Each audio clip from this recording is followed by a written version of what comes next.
Mark রচিত মঙ্গল সমাচার থেকে পাঠ, 3 অধ্যায় 22 থেকে 27 পদ।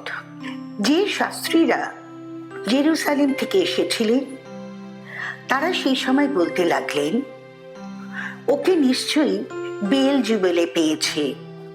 তারা এই কথাও বলছিলেন, ও তো অপদূত রাজের শক্তিতেই অপদূত তাড়িয়ে বেড়াচ্ছে। তাই যিশু তাদের কাছে ডেকে উপমা ছলে বললেন,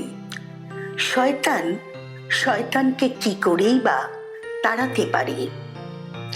কোনো রাজ্য যদি বিবাদে বিভক্ত হয় তবে সে রাজ্য তো স্থায়ী হতেই পারে না। তেমনি কোনো পরিবার যদি বিবাদে বিভক্ত হয় তবে সেই পরিবারও কখনো স্থায়ী হতে পারে না।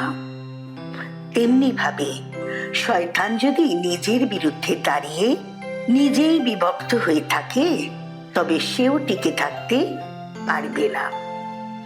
তাহলে সেখানেই তার শেষ।